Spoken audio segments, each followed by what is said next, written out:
एक बार की बात है। किसी नगर में हरिदत्त नाम का ब्राह्मण रहता था। उसके पास 3 खेत थे, लेकिन उनमें ज्यादा पैदावार नहीं होती थी।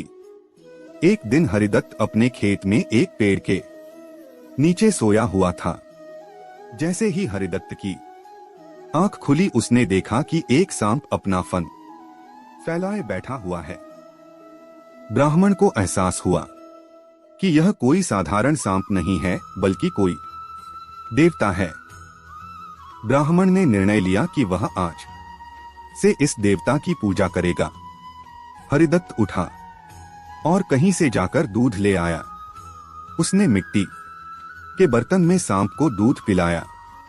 दूध पिलाते समय हरिदत्त ने सांप से क्षमा मांगते हुए कहा कि हे देव, मैं आज तक आपको साधारण सांप समझता रहा, मुझे माफ कर दीजिए। अपनी कृपा दृष्टि से मुझे बहुत सारा धन धान्य प्रदान करें प्रभु। ऐसा कहकर हरिदत्त अपने घर वापस आ गया। अगले दिन जब वह अपने खेत पहुंचा तो उसने देखा कि जिस बर्तन में उसने कल सांप को दूध पिलाया था, उसमें एक सोने का सिक्का पड़ा हुआ है। हरिदत्त ने वो सिक्का उठा लिया।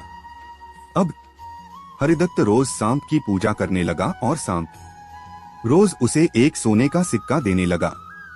कुछ दिन बाद हरिदत्त को दूर किसी देश जाना पड़ा, तो उसने अपने बेटे से कहा कि तुम खेत में जाकर सांप देवता को दूध पिला आना। अपने पिता की आज्ञा से हरिदत्त का बेटा खेत में गया और सांप के बर्तन में दूध रख आया। अगली सुबह जब वह सांप को दूध पिलाने गया तो उसने देखा कि वहां सोने का सिक्का रखा हुआ है। हरिदत्त के बेटे ने वो सोने का सिक्का उठा लिया और मन ही मन सोचने लगा कि जरूर इस सांप के बिल में सोने का भंडार है। उसने सांप के बिल को खोदने का फैसला किया, लेकिन उसे सांप का बहुत डर था।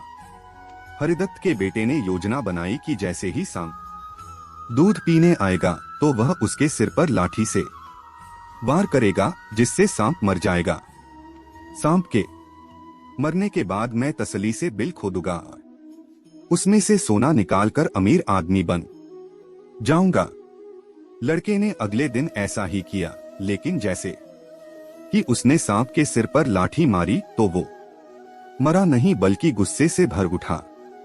सांप ने क्रोध में लड़के के पैर में अपने विष भरे दांतों से काटा और लड़के की उसी समय मौत हो गई। हरिदत्त जब वापस लौटा तो उसे यह जानकर बहुत दुख हुआ। कहानी से सीख, लालच का फल हमेशा बुरा होता है, इसीलिए कहते हैं कि कभी लालच नहीं करना चाहिए।